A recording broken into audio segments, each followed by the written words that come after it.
for listeners who are blind, have low vision, or another print disability that makes reading, holding a book, or turning a page difficult or impossible.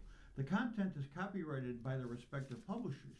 For more information, please visit us on the web at nfradioreading.org. The Niagara Frontier Radio Reading Service now presents a reading of articles and features from USA Today for Thursday, April 23rd, 2026. Your readers today are Ken Drost and Jim Duffy. And beginning with our front page, Iranians seize 2 tankers in Strait. U.S. extends ceasefire but maintains blockade. From Michael Loria, Bart Jansen, Christopher Kahn, and Andrea Require of USA Today.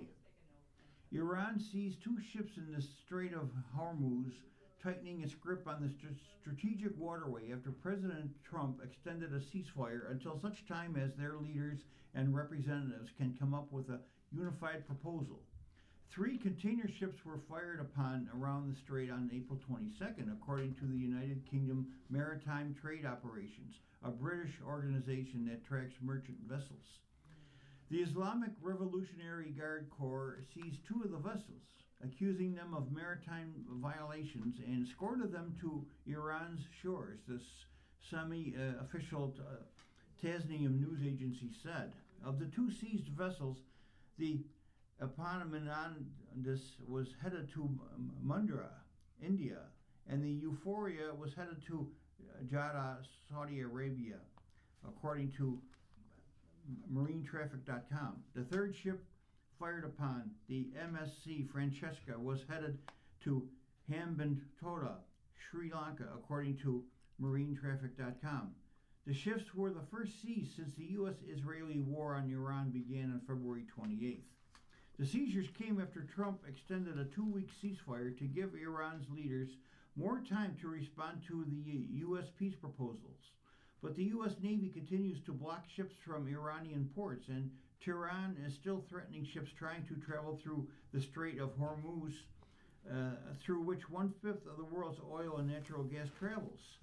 Trump has threatened to blow up the rest of their country, their leaders included, if the 2 countries can't reach a settlement.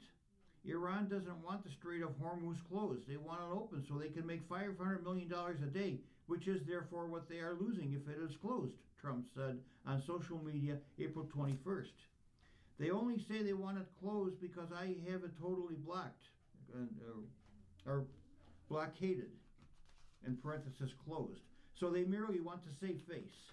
A first round of talks in Islamabad, April the 11th through the 12th, produced no agreement. The United States has demanded that Tehran give up its stockpiles of highly enriched uranium.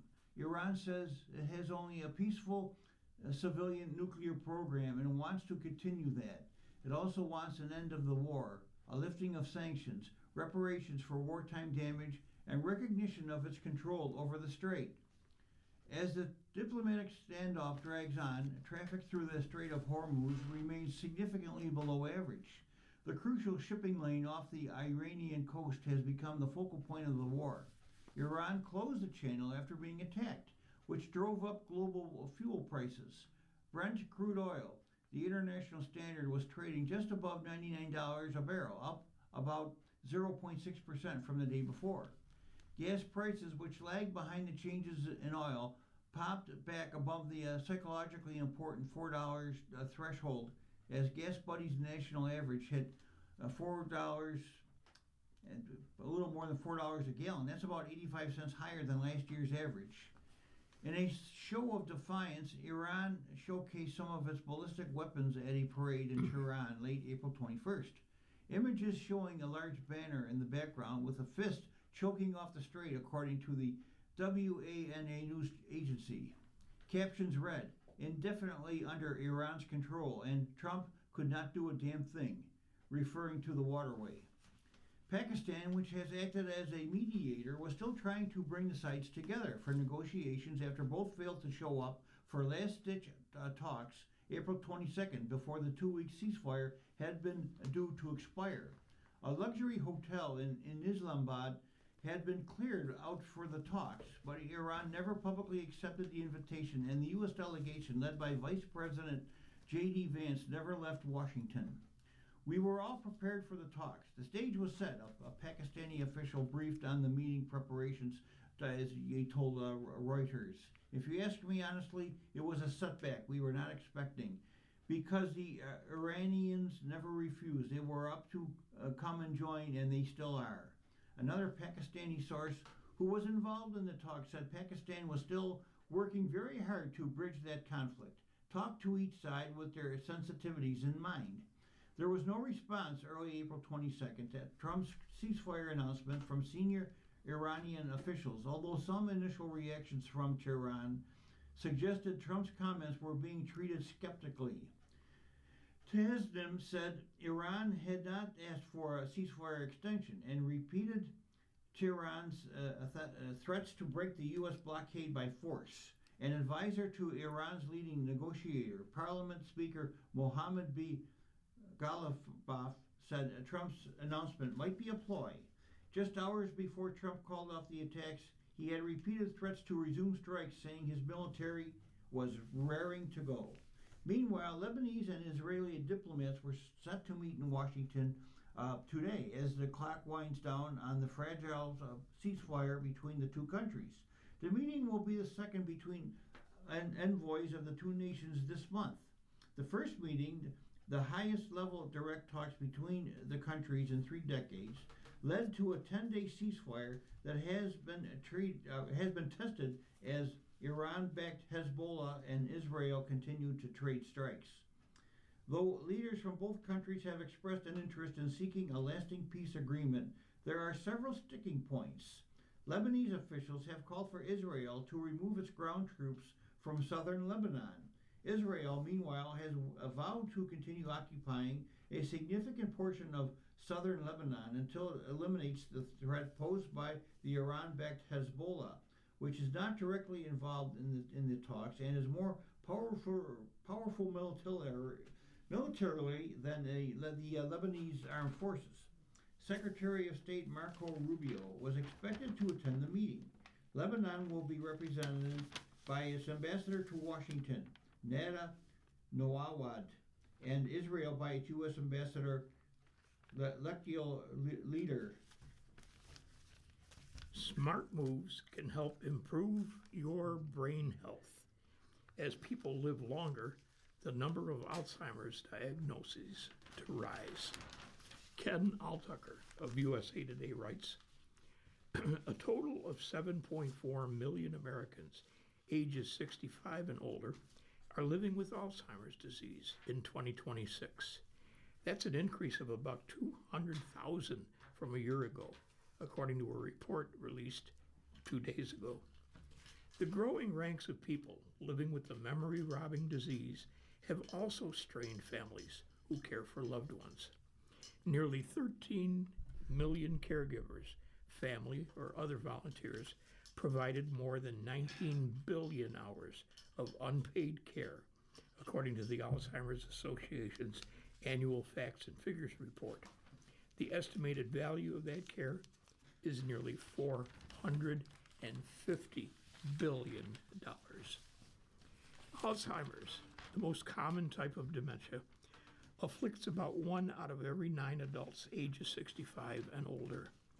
The number of Americans with the disease is projected to increase as people live longer.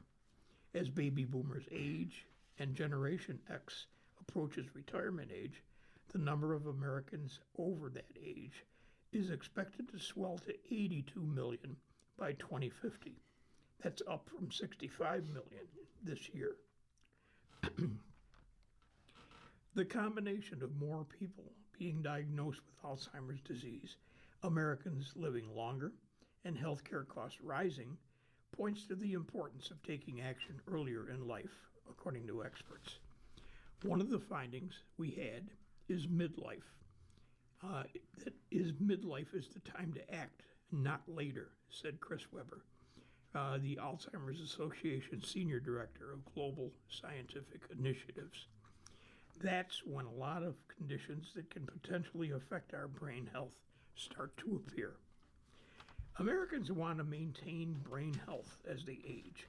More than 9 in 10 adults ages 40 and older who were surveyed for the report said maintaining brain health is as important as physical health, according to a survey of more than 3,800 U.S. adults.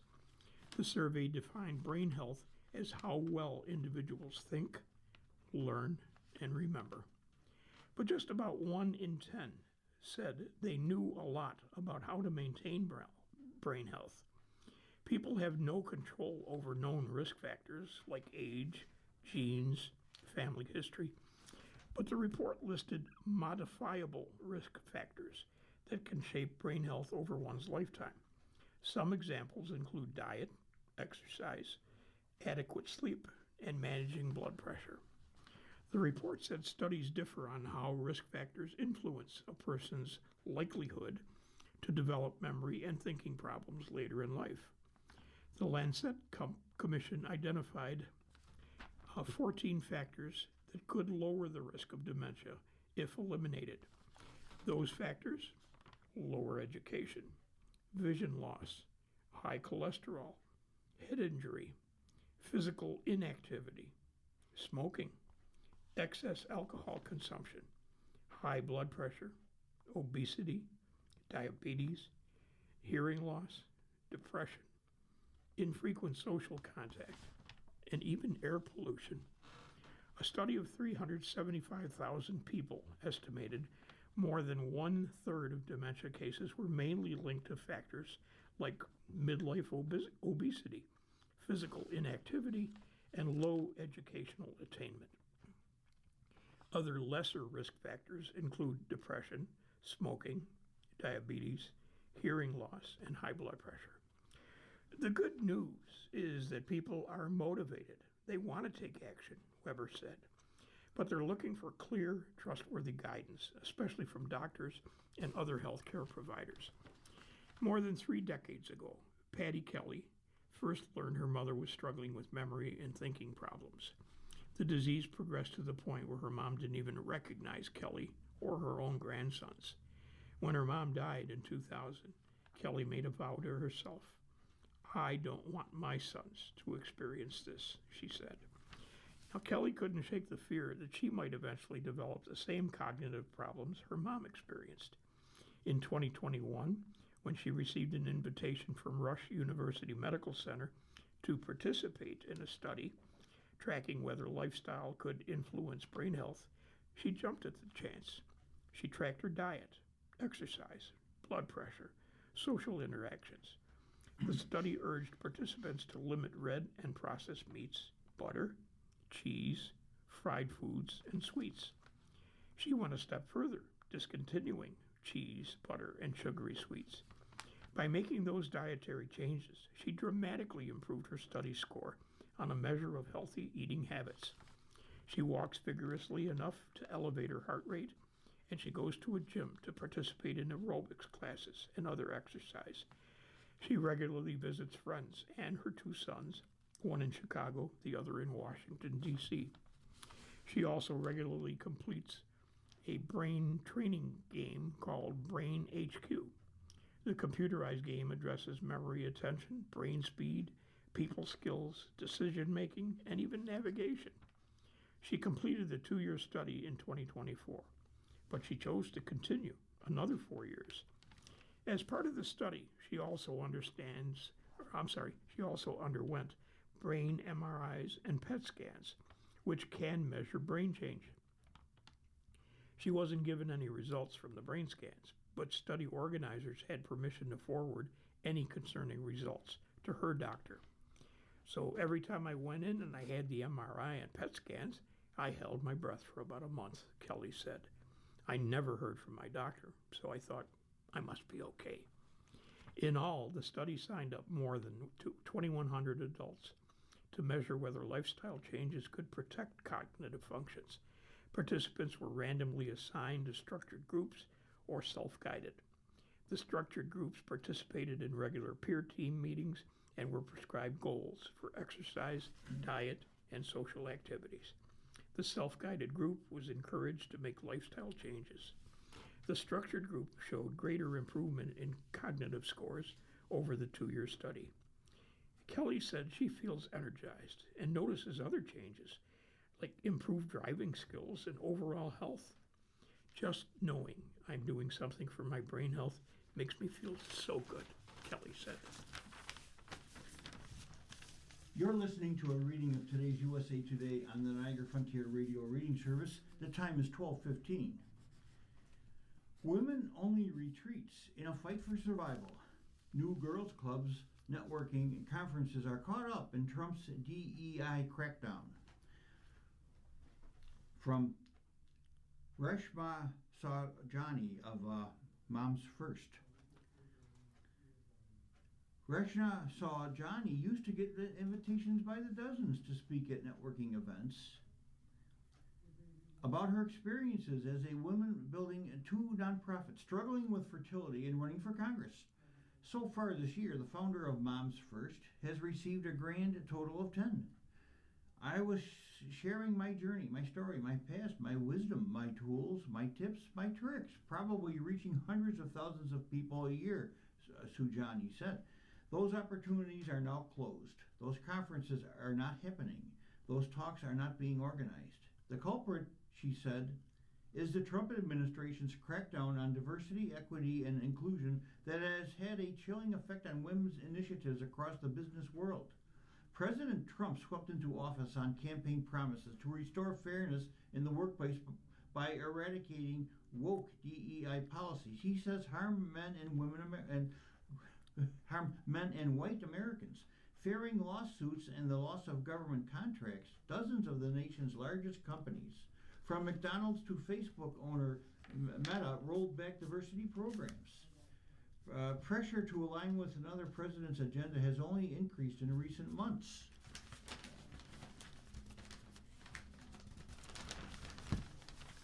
Now, an Equal Opportunity Commission lawsuit against a Coca-Cola distributor for hosting a women's retreat could jeopardize the powerful sisterhood that sprang up to counter the Old Boys Network, according to Saujani.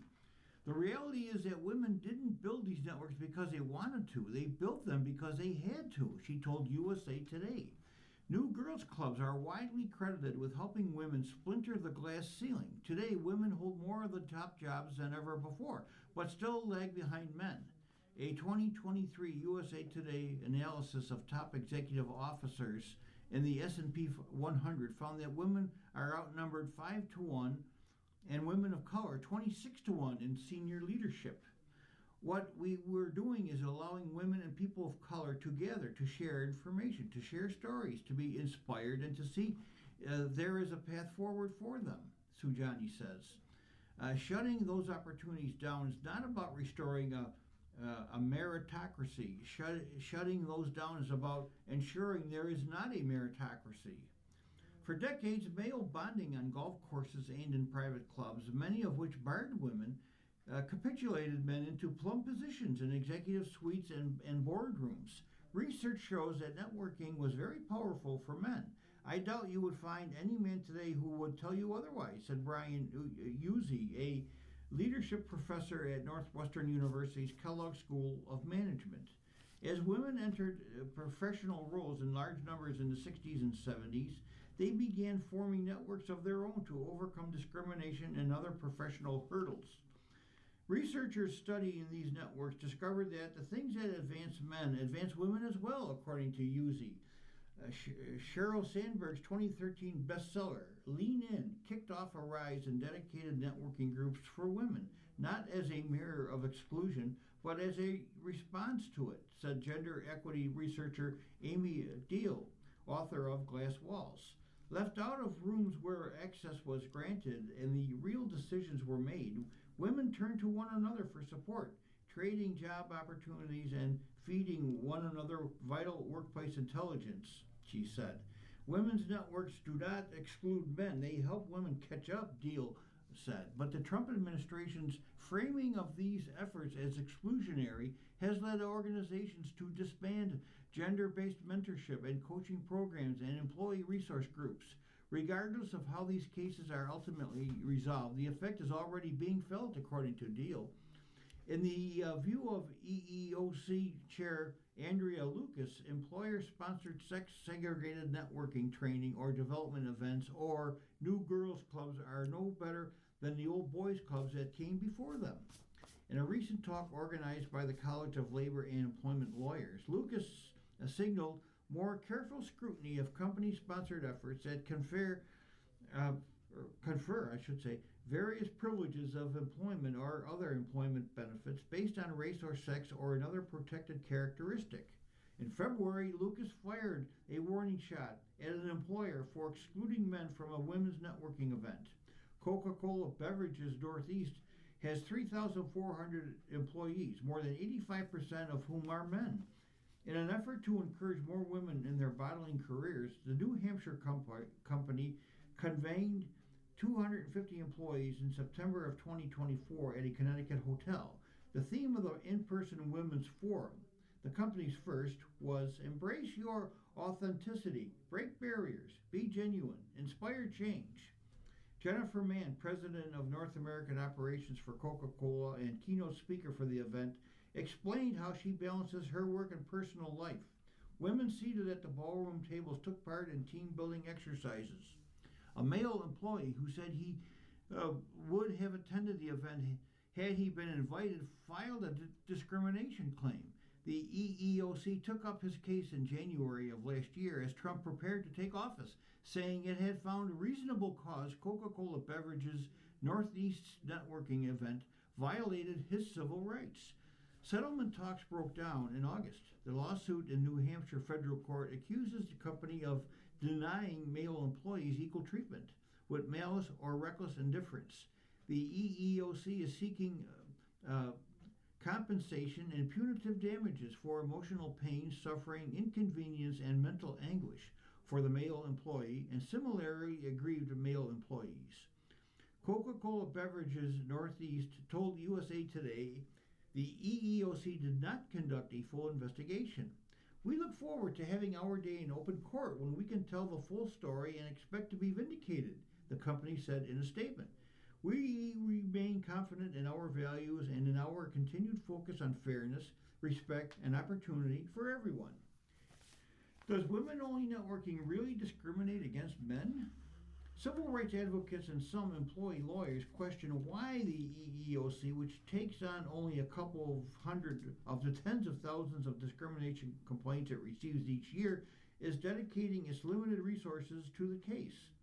What is really striking to me is the EEOC has decided this type of action, women's networking, is so problematic that they have to go against it, said Che Feldblum, president of EEO Leaders, a group she said she co-founded last year to challenge the Trump administration's attacks on employment civil rights. I think our country is not well served by frightening employers away from doing positive actions to ensure a fair and equal workplace. Women banding together to build the relationships and visibility that have historically been handed to men is not the moral equivalent of the conduct that gave rise to the Civil Rights Act, said John Hyman, who chairs the employment and labor practice at the Wickens Herzog Panza law firm. When the agency charged with protecting workers from discrimination starts treating informal women's networking as its enforcement priority, it sends a message, not just a legal one, but a cultural one. And that message is not we're enforcing the law equally, it's we're using the law as a weapon against the very communities it was designed to protect, he said. But DEI opponents say the EEOC has a point. This, they say, is what equal protection looks like. Hosting a lavish, all-expenses-paid retreat for women only, while men are left behind, is textbook discrimination, plain and simple. The law does not carve out exceptions for discrimination that is fashionable or well-intended. Nick Berry, senior counsel with the America First Legal Advocacy Organization, told USA Today. Even some women don't see what all the fuss is about. Kat Shoa, founder of an artificial intelligence firm, says she had never been to a women's networking event that excluded men. If men are interested in women's issues, they should be able to attend. What am I missing here? She wrote on LinkedIn. How would women feel if there was a male-only event, or how would everyone feel if there was a Caucasian-only event. I think these things need to be closely examined. David Glasgow, Executive Director of the Meltzer Center for Diversity, Inclusion, and Belonging at NYU School of Law, has been weighing these questions for years. Glasgow said he advises organizations to avoid handing out employment opportunities based on the 3 Ps: performances for protected groups with respect to palpable benefits, opening up affinity groups, retreats, mentorship programs, and other diversity initiatives to wider participation can encourage more employees to become allies and are met with less resistance in the workplace, said Glasgow, co-author of How Equality Wins, a new vision for an inclusive America. Organizations at first worried that women would not feel safe sharing their experiences. If there were a whole bunch of men in the room, he said, I am not hearing that as much anymore. Maybe because the actual composition of events has not changed as much as people feared. Virginia passes Democratic redistricting. A new map squeaks by, giving the party 10-1 edge. Philip M. Bailey of USA Today writes, Virginia voters delivered Democrats a narrow victory in a high-stakes special election, redrawing congressional maps ahead of the 2026 midterms. The Associated Press and NBC News called the referendum in favor of the yes side, which favored crafting an aggressive Democratic-leaning map for the state's 11-member delegation in the U.S. House of Representatives. Democrats currently hold a 6-5 edge that under the new lines would temporarily transform into one that gives them an overwhelming 10-1 advantage. Now that means a partisan arms race started by President Trump, arm-twisting Republican-led legislators from Texas to Missouri to redraw their districts to boost Republican seats, may now actually harm his party's prospects. Virginia voters have spoken, and tonight they approved a temporary measure to push back against a president who claims he is entitled to more Republican seats in Congress. This from Governor Abigail Spanberger in a statement to USA Today. Virginians watched other states go along with those demands without voter input, and we refused to let that stand. We responded the right way at the ballot box. You're listening to a reading of today's USA Today on the Niagara Frontier Radio Reading Service. The time is 12:28. Yeah. Florida Democrat resigns from Congress amid scandal. Lawmaker remains defiant after ethics report. From Zachary Shermel of USA Today. A congresswoman accused of stealing $5 million in federal disaster aid relief resigned April 21st amid mounting bipartisan scrutiny, a damning ethics investigation, and a criminal indictment. Representative Sheila Sirphyllis McCormick, a Democrat who represents southeastern Florida, became the third member of Congress to resign in just a week rather than risk expulsion. Her announcement fits into a broader moral reckoning that has gripped Capitol Hill after accusations of sexual misconduct pushed out two other lawmakers, Representatives Eric Swalwell and Tony Gonzalez, on April the 13th. Sirphyllis McCormick's departure came just minutes before a hearing in the House Ethics Committee, which concluded last week after a 2-year inquiry into her conduct that the Congresswoman had committed more than 24 ethics violations. In a statement, she derided the panel for conducting what she called a witch hunt and denied any wrongdoing. I simply cannot stand by and allow my due process rights to be trampled on and my good name to be tarnished, she said. Rather than play these political games, I choose to step away so that I can devote my time to fighting for my neighbors in Florida's 20th district. After the ethics report, many House Democrats refrained from displaying support for Sirphyllis McCormick, an important signal that her days on Capitol Hill were probably numbered. Since she's no longer in Congress, the process worked in some ways.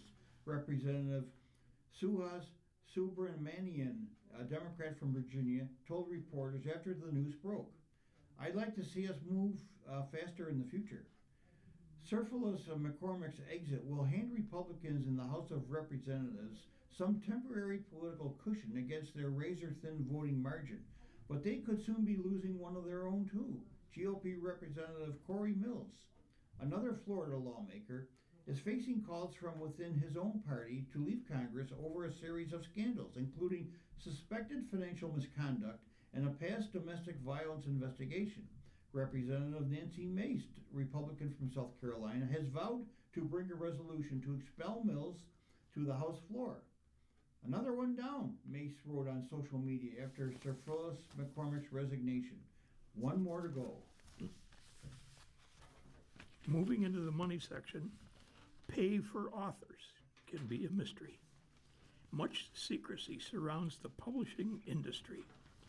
Josh Rivera of USA Today writes, "From pitch to publication is a series taking readers behind the curtain of modern publishing as a business. The difference between nice and good can be a $50,000 jump.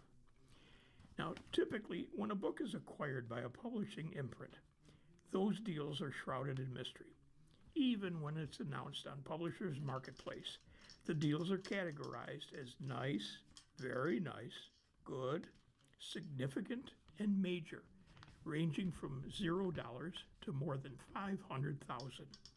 Unless an author volunteers the exact amount, only the people involved in the deal are going to know how much that was. For aspiring writers, scrolling through deal announcements on industry sites, social media, those vague labels can fuel both dreams and misconceptions. A good deal might sound life-changing. A major deal might suggest instant wealth. But for most writers navigating the publishing industry in 2026, the financial reality is far more complicated. So here's why there's so much secrecy around the publishing industry and how fiction authors are faring. Best-selling fiction author Jason June decided to push back against the industry's silence around money by continuously and publicly sharing his own finances and performance through his Ventorship newsletter. The goal, he said, was to help other writers understand what the career actually looks like. "Oh, it's very hush-hush," June said, of authors not sharing their income. "If we don't talk about it, nobody is ever going to know what they're getting, whether it's industry standard or if it's way low or way high." The secrecy isn't necessarily enforced by publishers. Instead, many industry insiders say it's largely cultural. I can understand the impulse as an unagented writer who recently announced a nice deal. Now, given that the industry largely runs on taste and preference, you do consider how a specific amount could impact interest in the book's subsidiary rights. The publishing industry does not release sales figures. Publishing industry researcher Jane Friedman told USA Today, "People often assume books are doing better than they actually are. And the authors themselves don't want to speak about it either because they've been instructed by their agent or publisher or their shame and embarrassment that the book didn't perform better." In many cases, Friedman said, authors assume they are not supposed to discuss their deals, even where there is no explicit restriction. Now, June, who posted about selling 174 copies of a 2024 release this past holiday season, says the lack of transparency leaves writers guessing about what success looks like.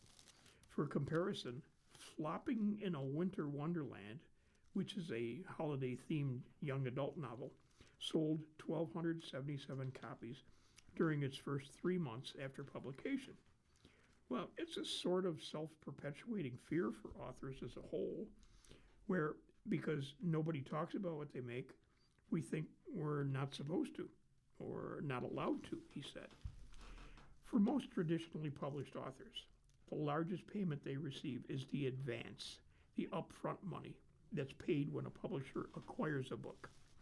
but advances often arrive in installments, sometimes spread out over years. Fiction author Kristen Bird recently posted $6,659 in total royalties for 2025. Now, I think this is a somewhat recent phenomenon, but my biggest gripe would be when the advance is split into 4 payments, Friedman said. The last payment actually comes after the book is published, and it is no longer an advance at that point. Now, because books can take years to move from contract to publication, that means an author may wait a long time for money tied to work that they've already completed. It will take maybe 2 years from the time the contract is signed, maybe even longer, for that final advance payment to come in. Even when advances are paid in full, they rarely equal a substantial salary. The honest truth about advances in book sales is that, especially for a first-timer or somebody who's not a New York Times bestseller, these payments rarely constitute a living, Friedman added. Even if you're working with a big commercial house, the average advance is going to be in the 5-figure range. According to Emily Zips, in her Substack analysis of 60 authors with traditionally published 2025 debuts, advance amounts vary dramatically. About 20% of respondents self-reporting a 0 advance, and fewer than half receiving less than $10,000 per book. A little more than a quarter got more than $50,000. So Friedman has argued that author income surveys should be treated cautiously because they often rely on self-selected respondents, lump together very different kinds of writers, and can create overly broad author crisis narratives from limited data. Nevertheless, she acknowledges that these surveys can be useful in showing that for most authors, book advances and royalties alone do not provide a stable living. In most cases, the advance may be the only money an author ever earns from the book. The vast majority of the time, the advances are not earned out, Friedman said.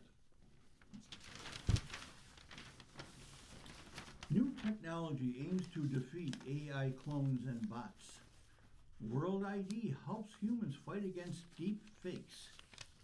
Jennifer Jolly writes, the FBI just reported Americans lost nearly $21 billion to online scams last year. Artificial intelligence voice clones are impersonating your grandchild in fake emergencies.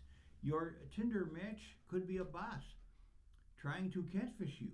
And when you tried to buy concert tickets this year, you likely lost to AI before the page even loaded. How do you even know if anyone online is real anymore? Jennifer Jolly says, I wrote about one potential answer to all of this last year, a volleyball-sized sci-fi looking globe called the Orb that scans your iris and creates something called a World ID, essentially digital proof that you're a real unique human. It's made by a company called Tools for Humanity, which is TFH, co-founded by OpenAI CEO Sam Altman. I even scanned my own eyeball. On April 17th, the company dropped what it's calling its most significant World ID upgrade yet, including a new dedicated app currently in beta that puts your proof of human badge in your pocket, ready to use whenever you go online. TFH also announced major new partnerships with Zoom and Tinder, as well as ways it can help real fans, not bots, get tickets to see their favorite concerts. Here's what's new and why it matters. Zoom now is integrating World ID's deep face feature so that the person on your call can prove in real time that they are, who they say they are, with a verified human badge appearing on your screen. This is to combat scammers using AI to create real-time deep fakes that can look and sound exactly like your boss, financial advisor, or even a family member in trouble. One example, a finance worker wired $25 million to criminals after a video call with his CFO, except it wasn't his CFO. It was a deep fake. The FBI reports a massive uptick in this kind of crime, with more with more than 22,000 AI-related scam complaints last year alone. Then there are your concert tickets. A new tool called Concert Kit lets artists reserve a portion of their tickets exclusively for verified humans before bots and scalpers take over. TFH plans to launch this feature during the Bruno Mars World Tour. DocuSign also is partnering with Tools for Humanity to guarantee that a real human, not a bot, not an AI agent, actually signed that contract. Tinder is rolling out verified human badges in the United States to make sure your match is actually who they say they are. TFH told us that 18 million people across 160 countries are already verified. Look into the orb once. It scans your iris, more unique than a fingerprint, and confirms you're a real, unique human. Your biometric data is scrambled and deleted instantly like a glitter bomb, according to the company. What's left lives only in the World app or your phone. Tools for Humanity says it has no access to it.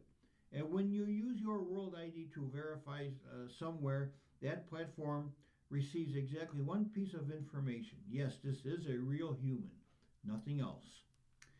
Here's where it gets tricky though. I was cautiously optimistic about all of this last year. Let's just say the caution part hasn't gotten any easier. Earlier this year, Business Insider reported two C-suite executives at Tools for Humanity, the chief architect and the chief legal and privacy officer, both left the firm along with several other senior staff, citing challenges with company culture and leadership. And then there's the Sam Altman of it all. The co-founder and chairman of this company just had a Molotov cocktail thrown at his house. Ronan Farrow spent 18 months investigating him. A board member quoted by Farrow in the New York article called Altman Unconstrained by Truth. He is simultaneously one of the most powerful and embattled people in tech. Now, a company he co-founded wants to become the trust layer of that same internet. That's a lot to sit with. And the problems are not going away. Bots and AI-generated identities already are distorting social platforms, financial systems, and online marketplaces. Zoom and Tinder are not experimenting with this out of curiosity. They're responding to a growing threat. There's no perfect answer here. Government IDs raise privacy concerns. Behavioral detection can be fooled. And biometric tools, even when designed to protect your anonymity, still ask you to trust the company behind them. This is one attempt to thread that needle. Prove you're human without handing over your identity. If Tools for Humanity is telling the truth about how it handles your data, this could solve a real and growing problem. If it's not, it creates a new one. Either way, the direction is clear. As AI makes it easier to fake being human, proving that you actually are one matters a whole lot more. Gen Xers pass on wills and trusts. Most Gen Xers haven't even gotten around to writing a will or creating other estate planning documents, according to a new report from Trust and Will. Daniel DeVries of USA Today writes, 3/5 have no estimate planning, including forms to empower others to make their decisions. The oldest generation Xers are now entering their 60s. It's an age by which most Americans are expected to have made some decision about what's going to happen to their money and property when they die. But most Gen Xers, it seems, are not quite ready to make those choices. 3/5 of Gen Xers have no estate planning documents, according to this year's estate planning report from Trust and Will. That's an online estate planning company. Now, in other words, most Gen Xers have not made a will, created a trust, or signed forms that empower others to make financial, legal, or medical decisions on their behalf. Gen X is the least protected cohort of Americans, according to Trust and Will, based on surveys of 5,000 adults in January and February. Now, despite their advanced age, Gen Xers are less likely than either older or younger generations to have completed estate plan documents. They're very much on the fence, according to Cody Barbo, CEO of Trust. They need education. They need awareness. They need an incentive. Millions of Americans put off writing estate plans and procrastinate about preparing trusts and wills, legal documents that deal with distributing assets upon death. Estate planning documents can also help manage your affairs while you're even alive. You're listening to a reading of today's USA Today on the Niagara Frontier Radio reading service. The time is 12:45. And continuing, according to Trust and Will's latest annual estate planning report, 56% of adults have no documents, no will, no trust, medical, financial power of attorney, or even health insurance portability and accountability authorization form. Here's the breakdown by generation. Baby boomers, 48% of us have no estate planning documents. Gen X, 62%.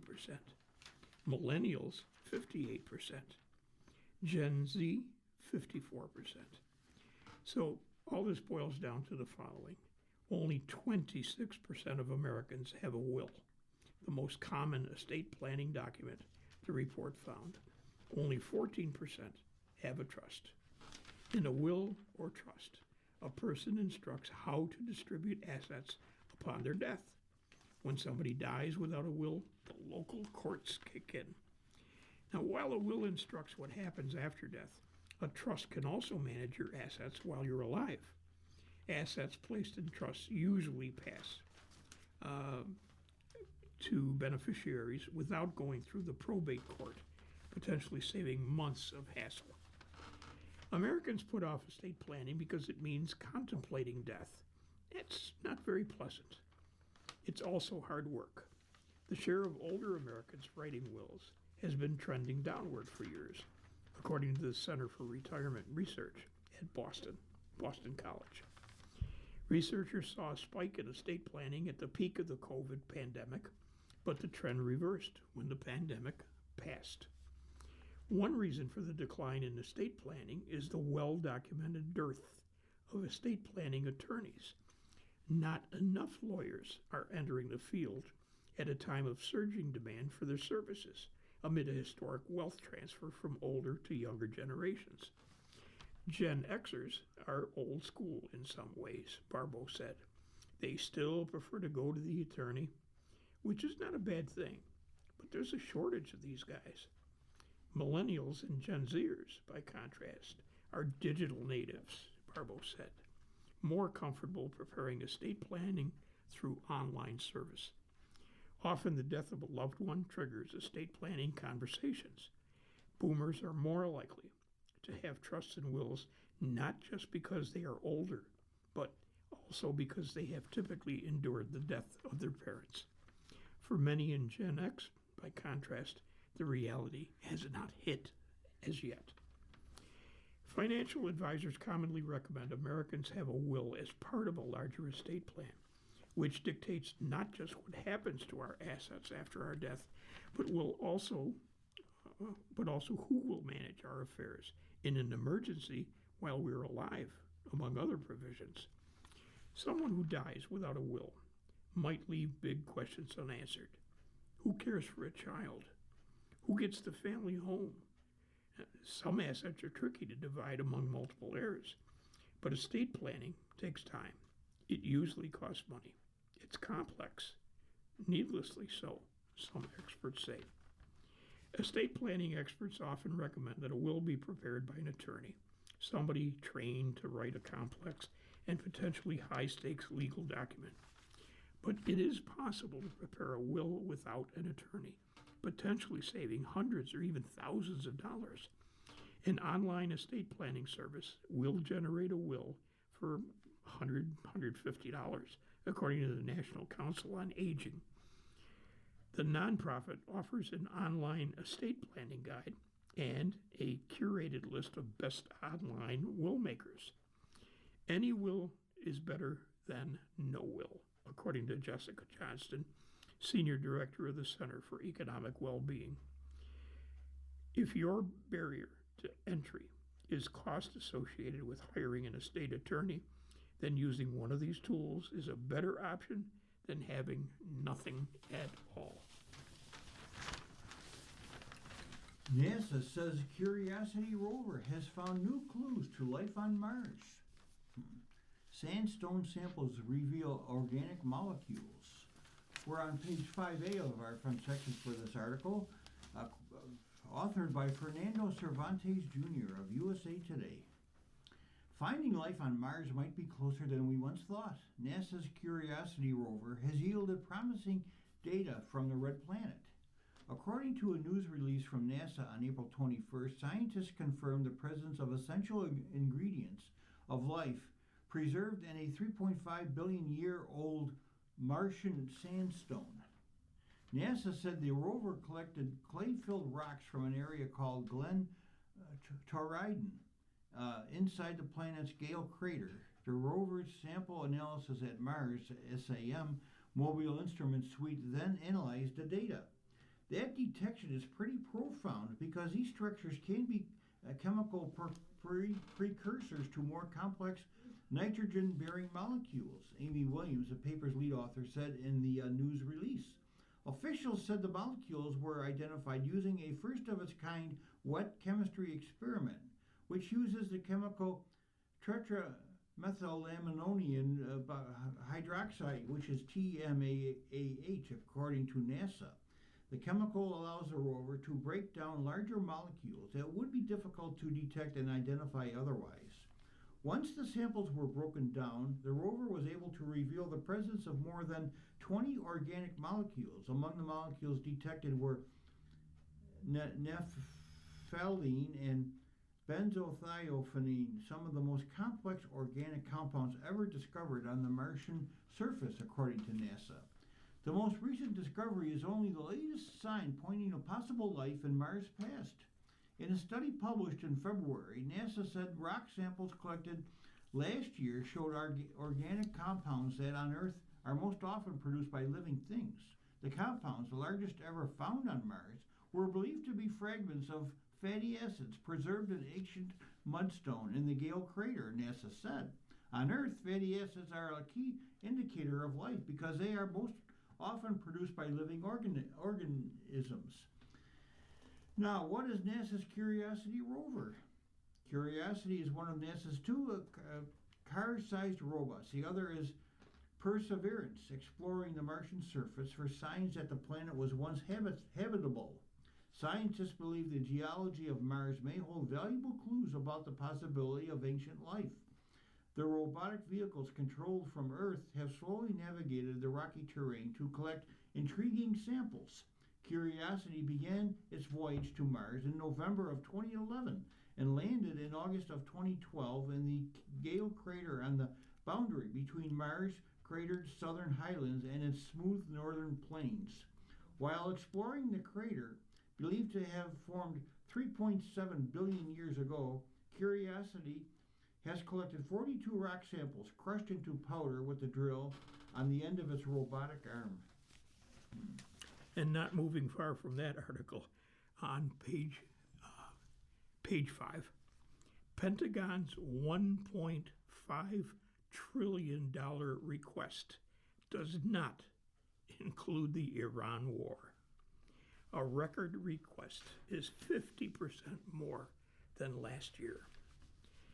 Sybil Mays Osterman of USA Today writes this brief but very frightening article. The Pentagon's record request of $1.5 trillion for its budget next year does not include the cost of the Iran war, which could add hundreds of billions more to the taxpayers' load. The Pentagon's bottom line represents a 50% increase from last year's ask, according to Pentagon officials. But that number does not include the cost of lost infrastructure, expended weapons, munitions, and damage to equipment. This budget was formulated, honestly, before we went into conflict with Iran, according to Jules Hurst III, the Pentagon's acting chief financial officer, as he told reporters at a briefing April 21. In addition, the Trump administration separately plans to ask Congress for more than $200 billion in supplemental funding for the Iran war, according to reports. Administration officials have not said how much the estimated total is going to be. Pressed by lawmakers at a congressional hearing last week about the price tag of the war, White House Budget Director Russell Vought said he did not have a ballpark estimate to share. We're not ready to come to you with a request. We're still working on it, he said. Additional costs from the Iran war could also add up significantly. USA Today reported in mid-March that munitions used in the first 6 days of the war alone cost $11.3 billion. That's 6 days to spend that much, according to estimates the Pentagon shared with Congress. Now, the only overlap between the annual budget request and the extra Iran funding would be an increase to replenish weapons or changes in the construction of Middle East bases based on lessons learned from the war, according to Hurst.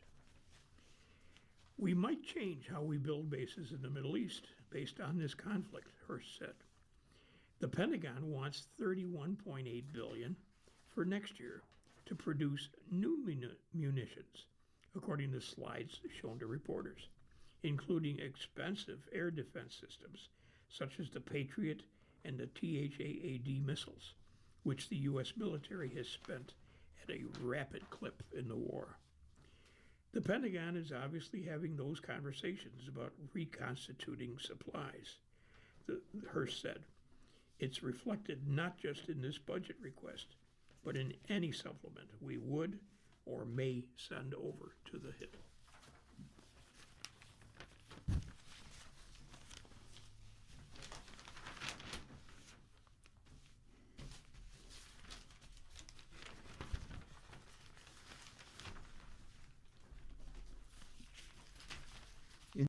State section of USA Today.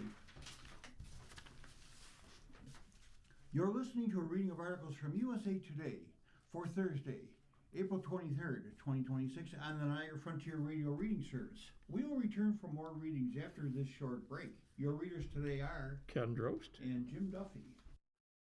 If you're listening to this publication online, you're probably using our website, a podcast player like Spotify or iTunes, a streaming service like Siro, or a smart speaker. Did you know that we now have a dedicated app that can be downloaded to any mobile device, like a smartphone or tablet, for free? App users can conveniently access our live stream and any episode of our podcast easier than ever. To download the app, just type NFRRS in the search window, in the Apple App Store, or in the Google Play Store. Contact us anytime if you have any questions by calling 716-821-5555, extension 5. Thank you.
We'll continue now with our reading of articles from today's issue of USA Today.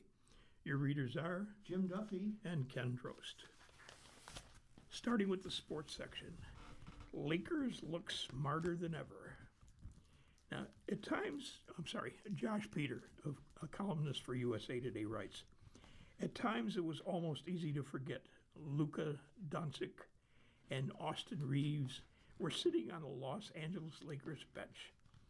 The Lakers did it again, beating the Houston Rockets 101-94 on April 21, and they took a 2-0 lead in the first round NBA Western Conference playoff series with their two top scorers sidelined with injuries.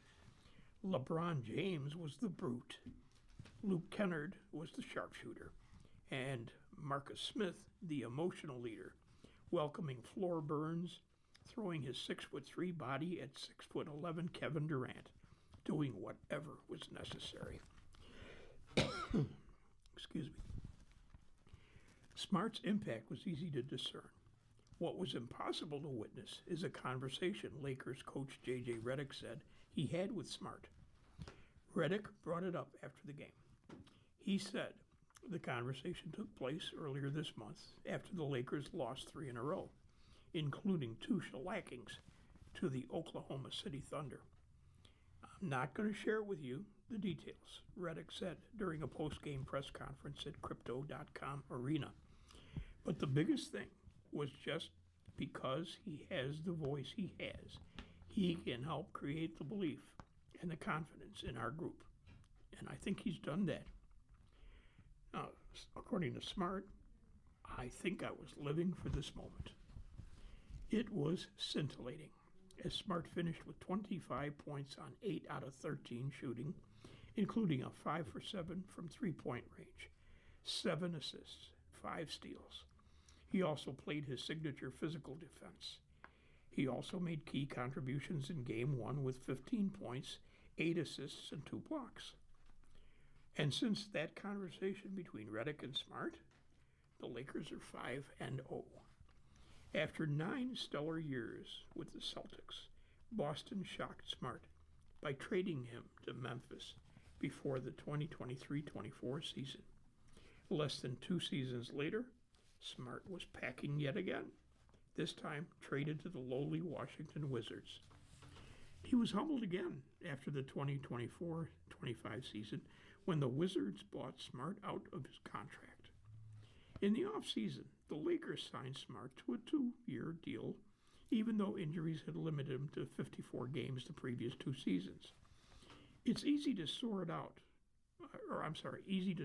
write somebody off as being older and not being as good, Redick said. But all the analytics defensively, the analytics as a secondary playmaker, they were all very favorable. So we felt really comfortable bringing him on board. Now, said Smart, I could have been out of the league, right? Injuries and things like that. So to be able to be back on this stage again, making the plays that I'm making with these guys, with this team, this organization, I am just grateful.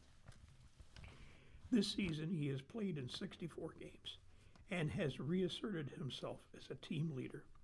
He finished the regular season 6th among the Lakers in scoring with 9.3 points per game, 4th in assists with 3 points per game, 2nd in steals with 1.4, and also 6th in minutes played with 28.5 per game. As of April 2, he ranked 2nd in the league with 20 charges drawn, according to a story published by NBA.com. In the first 2 games in the Lakers' first-round playoff series, Smart showed he can fill up box scores. He has combined for 40 points, 15 assists, 6 steals, and 3 blocks in the team's 2 victories. But Lakers forward Rui Hachimura said, the box scores do not reflect his full impact. I think he gets us going as a team, especially in the start of the game, said Hachimura, who later added he makes all the big plays that don't show on the stats as well. Smart said, everything I'm sorry. He makes all the Smart said everything has been heightened with Doncic and Reeves out, and the Lakers in need of players who can help fill the void. And my whole life, I've been that guy. You could just throw in certain spots wherever you need, Smart said. He called himself a Swiss Army knife. That's me, filling in the gaps. Whatever we need, whenever we need it.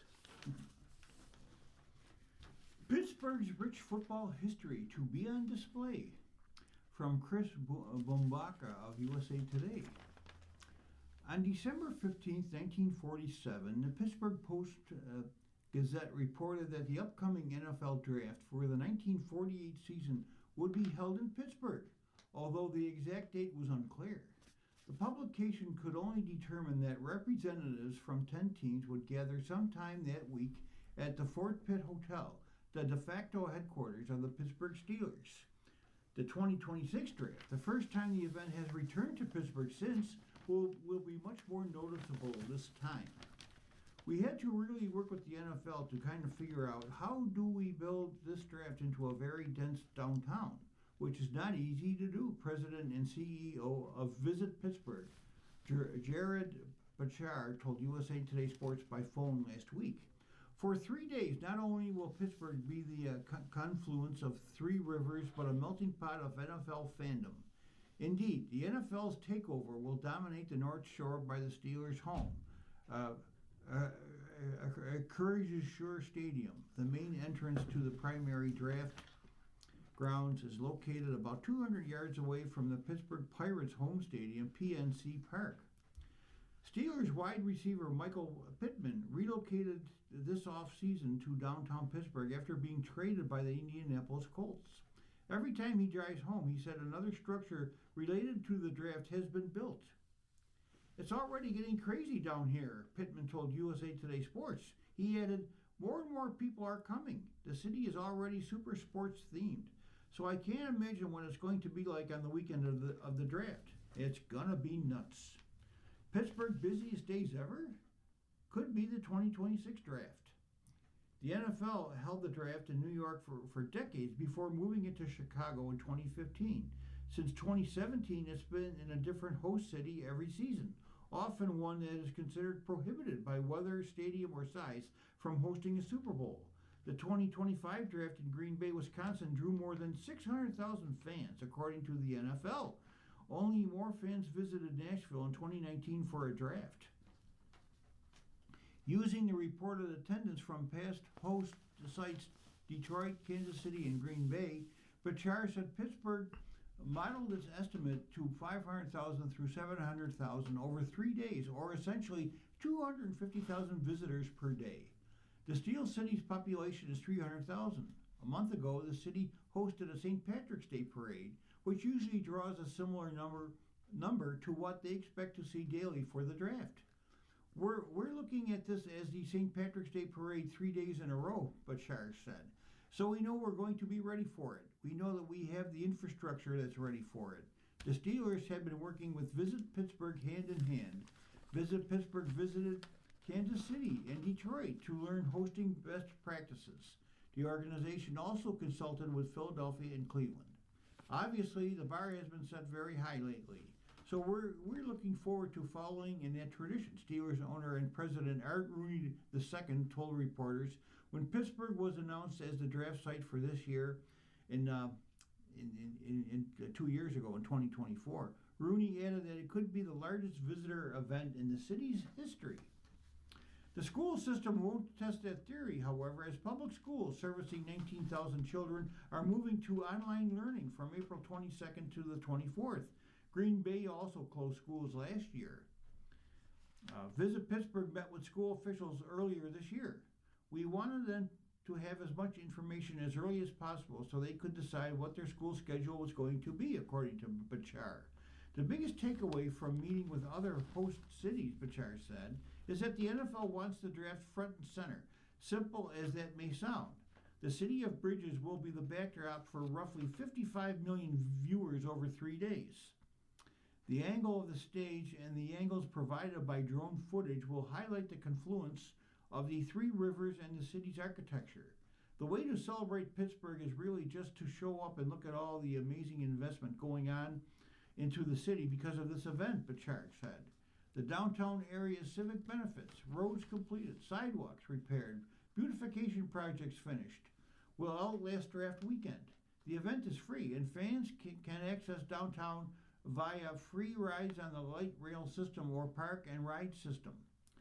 The roots of pro football in Western Pennsylvania are deep. The Steelers are one of the NFL's oldest and proudest franchises, and the Rooney family is considered a steward of the sport. Football is very much intertwined with the legacy of this entire region, Bachar said. Another reason why organizers are confident in audience projections is because of the event's location within the hotbed of football in the United States. 11 other NFL markets and 35 Division I schools are within driving distance. The Steelers' black and yellow is a worldwide brand. Dan Marino and Joe Montana, two of the greatest quarterbacks to throw the pigskin, are from the Pittsburgh area. Coach royalty such as Mike Ditka, Marty Schottenheimer, and Bill Cowher hail from the area. The team's new head coach, Mike McCarthy, became emotional during his introductory news conference while talking about growing up there. Three of the best NFL players in the century, Aaron Donald, Darrelle Revis, and Larry Fitzgerald, played collegiately at Pittsburgh, furthering the ties between the area and the game. As the draft site infrastructure underwent a final stretch of finishing touches about a week before NFL Commissioner Roger Goodell was due to approach the podium to open the draft, it brought a visual understanding to Bachar of everything he and his team had been working toward for the last 2 years. In late 1947, however, the draft had a different feel. The whole aura and atmosphere of the draft was completely different. The Rooney's two offices on the first floor of the hotel were the site, and 40 men were stuffed in there. The draft started at 6 p.m., and by early morning, the draft was concluded. Heinz History Center chief historian and director of the Western Pennsylvania Sports Museum, Ann Madaras, told the Beaver County Times, part of the USA Today network last year, sports reporters tried to figure out picks. Owners like Rooney didn't tell anyone who he drafted. That won't be the case at this draft, which certainly won't be that efficient or fit into 2 rooms. Yeah. So Wow. who'd you get? Not telling. Yeah, big secret. Leading man, Fernando Mendoza, perfect for the Raiders, but only if they can be patient early on. Jared Bell, columnist for the USA Today network, says, with the countdown ticking for Fernando Mendoza to christen the 2026 NFL Draft, and likely a new era for the Las Vegas Raiders as the #1 overall pick, somebody just had to roll back the clock with Troy Aikman. A generation ago in 1989, Aikman was that hotshot quarterback at the top of the draft, and it sure worked out. He led the Dallas Cowboys to 3 Super Bowl titles and had a bust in the Pro Football Hall of Fame. But man, that NFL initiation was rough. Now it provides keen insight into the challenges ahead for Mendoza, who won the Heisman and a national championship at Indiana, but is poised to start his NFL journey with a franchise that for years has been stuck in mediocrity. It just takes some time, Aikman told USA Today. Walking and talking during the recent NFL owners' meetings, I think him understanding that and being patient with it all is going to be the key for him. Patience. Sounds like a plan. Until, as Mike Tyson once declared, you get hit in the mouth. Then it becomes a plan in action. Mendoza has certainly demonstrated much grit. He scrapped his way from a barely recruited prospect coming out of high school to ultimate draft night prize. Yet, hard knock lessons in the NFL represent another type of beast. I really think that's how you got to approach it. Try to not only learn more about yourself, but to learn more about the league that's different from where you came from, Aikman added, flashing back to his rookie year. Hell, I was 0-11. I didn't win one game, But the good thing for me was, as difficult as it was, the hardest year I've ever been through, I did not lose my confidence. The Raiders have yet to publicly confirm that Mendoza will be the pick to open the draft festivities in Pittsburgh. Yet, with new coach Clint Kubiak collaborating with a second-year general manager, John Spytek, and with part owner Tom Brady behind the scenes, they have done nothing to signal otherwise. And earlier this month, they signed veteran Kirk Cousins as the expected bridge quarterback. You're listening to a reading of today's USA Today on the Niagara Frontier Radio Reading Service. The time is 1:15. And continuing. Earlier this month, they signed veteran Kirk Cousins as the expected bridge quarterback to conceivably lessen the pressure on Mendoza. Now, perhaps Mendoza someday will be hailed as the savior who blew in with the autumn wind and rescued a franchise. The Raiders, with their sixth coach in 10 years, have not made the playoffs since 2016, have not won a postseason game since capturing the 2002 AFC title. Good luck, Mendoza, with sparking that turnaround while playing in one of the NFL's toughest divisions. Yet regardless of how well Mendoza navigates his NFL learning curve, the make-or-break factor hinges on him getting a lot of help, as in the supporting cast around him and the organizational plan to develop him. The results from last season's 3-14 finish, the offense ranked last in points, yards, rushing average, touchdowns, and first downs, and allowed the most sacks in the league. That just underscores how much fixing is in order. Well, if you're picking first, you're usually not a very good team, Raiders owner Mark Davis told USA Today. So you got a lot of holes to fill. Now, as he chatted recently in the lobby of the Swank Hotel where the NFL owners met, Davis stayed with the script. He did not confirm Mendoza will be the Raiders' pick. Yet, he clearly sounded like a man with a vision that fits. If you bring a guy in and you're putting him behind the not A-plus offensive line, then you're risking his ability mentally because he can get the crap beat out of him, Davis said, or physically because he's going to get the crap beat out of him. So, holistic approach or bust. Yeah, you want a franchise quarterback, but you got to get the other pieces too, Davis added.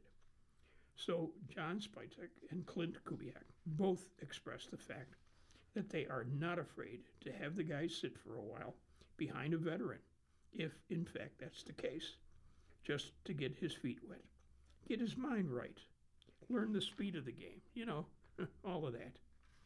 In addition to adding Cousins as potential mentor, the Raiders used a market-busting free agent deal to land center Tyler Lindenbaum, 3 years, $81 million, as the new anchor of the O-line. Mendoza is going to love that, while the new speed receiver, Jalen Naylor, adds a dynamic dimension to the passing game. They made moves on defense, signing Nakobe Dean and Quay Walker, which addressed linebacker needs. Still, this overhaul is just getting started, and the patience needed extends far beyond Mendoza, who will undoubtedly fuel much buzz after leading the nation's last year with 41 TD passes. Clearly, the Raiders get it, which is why the signing of Cousins was crucial. Now, whether the Raider Nation fan base is going to be willing to wait is to be determined. You have to let them grow. You got to let them develop, Carolina Panthers GM Dan Morgan told USA Today. We're so quick to want guys to be who you want them to be and who you think they should be. You help them grow by surrounding them with the right weapons, the right coaching. Patience is it's the biggest thing. But you got to feed into them and help them grow. It's not easy, first of all, being a first-round pick let alone number one overall, with all the weight on the shoulders. Morgan was part of the Panthers front office 3 years ago when Bryce Young was drafted number one overall in 2023. And while Young took his lumps, C.J. Stroud, picked second overall by the Houston Texans, sparkled as a rookie. Then the second-guessing criticism grew even louder when Young was benched during his second season, replaced by veteran Andy Dalton. Now Young, having clearly turned a corner with his game, is coming off his first playoff game after leading the Panthers to their first division crown. It just shows you how fast things can flip, just in terms of perception, right? Said Morgan, promoted from assistant GM to his current role in 2024. I think it goes back to the anxious part of the world we live in, the social media world where there's so much noise out there. I think the people that have stayed disciplined and have a process for the player, that's where you see those guys grow. There are enough examples of cases where quarterbacks either picked number one overall or otherwise high in the first round did not pan out or panned out elsewhere. See Baker Mayfield or Sam Darnold or Anthony Richardson, now on the trade block, 3 years after the Indianapolis Colts drafted him fourth overall. Aikman recognizes the organizational support as critical. In Mendoza's case, that's going to include tapping into Brady as a resource, which looms as one big advantage. Yet Aikman also loves what he's heard about how Mendoza's wired. If you're the number one pick overall, I'd like to think you got talent, said Aikman, arguably the best game analyst in the NFL universe with his Monday Night Football role on ESPN. So what's going to make him good or great or to have a successful career is not going to be ability. It's going to be what he has between the ears, how he processes information, makes decisions. The fact that he's won against good competition and has been well coached has made a difference. And I like that. He's a gym rat by all accounts. I think that's very important.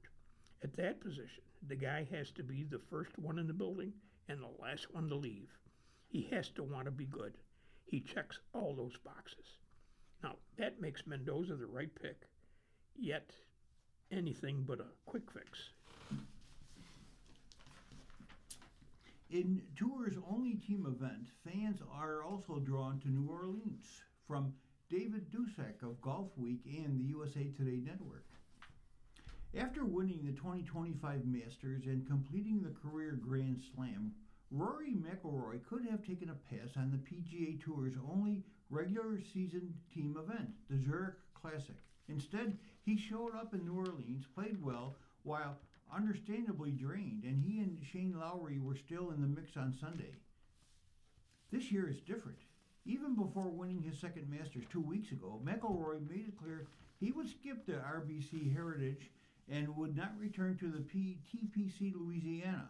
Lowry adjusted accordingly, teaming with five-time major champion Brooks Koepka. That pairing headlines a field that includes defending champions Ben Griffin and Andrew Novak and brothers Matt and Alex Fitzpatrick. Matt Fitzpatrick arrives after beating Scotty Scheffler in a playoff April 19th at the RBC Heritage. Koepka's presence is a boost for the tournament director, Steve Worthy, but it does not change the broader challenge facing the event. The Zurich Classic sits in a difficult stretch of the schedule, wedged between the Masters and the RBC Heritage, and this year followed by two signature events and the PGA Championship. Talking about the date, Worthy doesn't mince words. 5 out of 6 is tough, he said of the 6-week run. Will there be a big-name player that plays all 6? I don't think so. Somebody's going to skip one somewhere. That honesty helps frame what the modern Zurich Classic has become. The tournament understands its place on the calendar. It also understands its identity.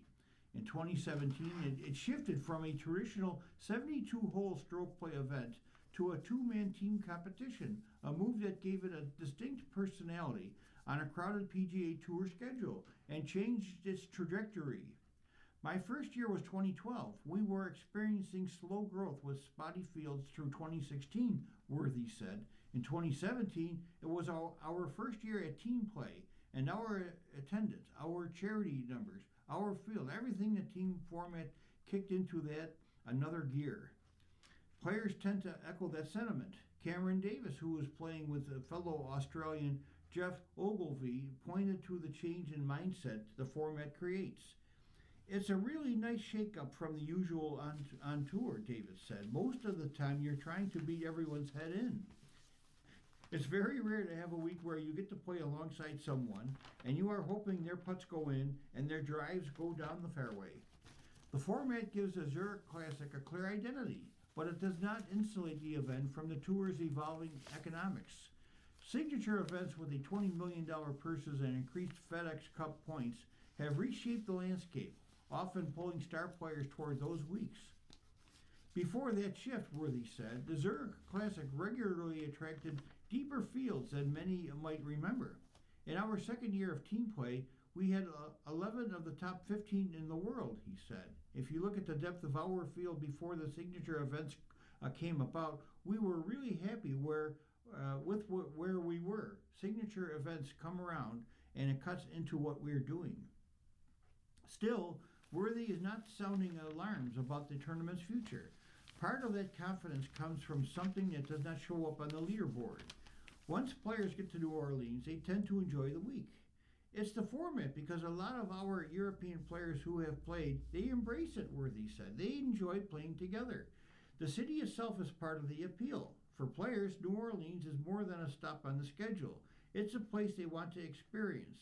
Conversations often turn to restaurants, hard to get reservations, and what to see during the week. That matters for the title sponsor as well. Zurich has continued its support in part because New Orleans fits how the company entertains clients and conducts business. Last year, it extended its sponsorship through 2030. New Orleans is a huge part of Zurich continuing here, Worthy said. When we can invite our biggest, most important customers and get an immediate acceptance on those invites, we know they want to come here. In that sense, the Zurich Classic occupies an unusual place on the PGA Tour. It is a golf tournament, but it is also built around partnership in multiple ways. There are the two-man teams, the relationship between sponsor and city, and the idea that this week offers something players do not get almost anywhere else. That may be the best way to view the Zurich Classic. It is not trying to be the Masters or compete directly with the signature events. It is trying to be what it has become over the last 8 years, one of the tour's most distinctive weeks in one of the country's most distinctive cities, even as the schedule around it continues to make the challenge more complicated.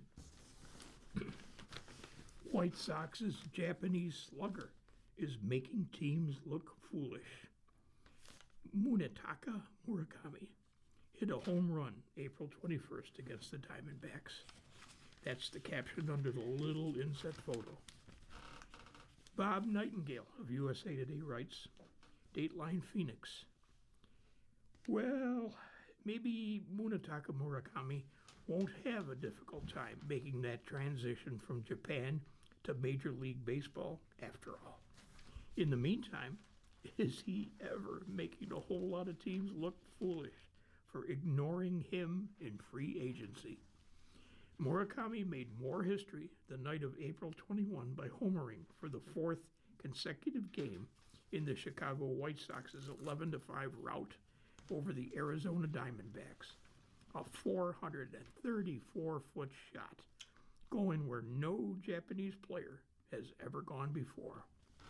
Now, he's not only the first Japanese-born player to hit 9 homers in his first 23 games, but also the first player since at least 1900 to produce 9 homers and more than 20 walks in the first 23 games of a Major League Baseball career. The only Japanese players who have homered in 4 consecutive games at any juncture in their career are 3-time MVP Shohei Ohtani of the Los Angeles Dodgers and Chicago Cubs All-Star outfielder Seiya Suzuki. Now Murakami 26, is looking just like the dude who was Nippon Professional Baseball's premier slugger, breaking the legendary Sadaharu O's single-season home run record with 56 homers as a 22-year-old and winning 2 MVP awards. Sure, the season's just 3 weeks old, but the strikeouts and swing and miss rates that spiked since his historic 2022 season, with teams concerned whether he'd make enough contact to even provide power, now are regretting that they allowed the White Sox to virtually steal Murakami with a modest 2-year, $34 million contract. Murakami is soft-spoken. He's humble about his early heroics, saying he simply is happy that he's contributing, but his bat is doing a whole lot of the talking. Murakami is hitting .234 with 9 homers, just one behind Major League Baseball leader Yordan Alvarez of the Houston Astros, with 17 RBIs and a .978 OPS. He has struck out 33 times in 97 plate appearances, but he has also walked 22 times, giving him a .398 on-base percentage. He is everything the White Sox could have imagined, and much more. Now, he puts himself in a real good position every single pitch, White Sox manager Will Venable said. He's on time. He sees the ball well. We're seeing real good plate discipline. Obviously, the power's incredible. Continues to improve defensively. I think I may be slowing him down a little bit on the bases. He always wants to get out there and steal some bases, but, he's just a guy that's getting more and more comfortable every day. Obviously, he's having a lot of success. Murakami, indeed, is looking quite comfortable these days, hitting 4 homers for a combined 1,705 feet. He reached base 4 times, April 21, including his 434-foot blast off Diamondback starter Merrill Kelly. His Major League Baseball leading third homer this season traveled 113 miles per hour, or faster, off his bat. It certainly brought back memories of his 432-foot blast off Kelly in the 2023 World Baseball Classic Championship game over the USA. I was able to imagine the pitcher a lot better because I did face him in the WBC, Murakami said. The time I hit in the WBC was a fastball, but today was a changeup. In parentheses, it notes 89 miles per hour. But I was really happy that I was able to hit it for a home run. What pleases Murakami more than anything, he says, is that his home runs have helped ignite the White Sox offense. They've scored 33 runs in their 4 games on this trip, winning 3 of them. They're very much connecting from the top to the bottom of the lineup, he said. And I think it's just really important that we really continue as a team to get good results. I hope we can keep doing that. The Diamondbacks, one of several teams that had interest in Murakami, but were not a finalist in the bidding, could only sit back and admire the show, feeling just a tinge of jealousy. He was on a lot of people's radar screens, Diamondbacks manager Torey Lovullo said. We knew there was a special player there. Now, I've been watching him closely, and I've been a fan of his. He's going to be a pretty special player.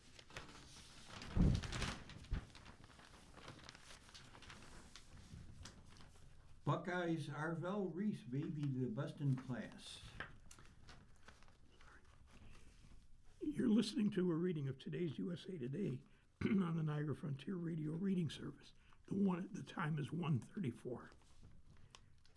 This is an article regarding the 2026 NFL Draft, what they call the superlatives, from Art and Ostley of USA Today. Every NFL draft class is unique. Certain positions and prospects stand out among their peers in the latest crop of stars to reach the NFL. Just like in school, we've reached the final week of draft season, as it culminates with 3 days of action from Pittsburgh. A total of 257 players will have their names announced at Akershorg Stadium. Ahead of that version of prospect graduation, we're ready to hand out some superlatives. Instead of class clown or most likely to succeed, these are more geared toward the NFL draft. These are skewed more toward the top of the draft, but we're including a few for the rest of the class to keep things exciting. Here are 10 superlatives for the 2026 draft. Number 1, best overall prospect, Arvell Reese of Ohio State. Reese is a unicorn. Players of his size rarely move as well as he does, especially in a defense as demanding and diverse for the college level as Matt Patricia's system. Next, the best QB prospect, Fernando Mendoza of Indiana. This one is pretty straightforward. Mendoza won the Heisman Trophy as college football's top player after leading the Hoosiers to their first national championship in program history. Best offensive player, running back Jeremiah Love of Notre Dame. For the second year in a row, the NFL draft has a clear-cut number 1 running back. This time around, he happens to be the best offensive player in the class. Next is the best defensive player, a safety, Caleb Downs of Ohio State. Downs isn't an outlier athlete like Reese or his teammate Sonny Styles. Both of them have a higher ceiling thanks to their mix of traits. Downs has a higher floor than both of them. The player with the highest ceiling, linebacker Arvell Reese of Ohio State. If Reese can hit his ceiling, he's comfortably the best player in class. He's barely scratching the surface as an edge rusher with the tools to be very effective in that role, in addition to his standout abilities as an off-ball linebacker. Player who is the biggest risk, cornerback Jeremiah McCoy of Tennessee.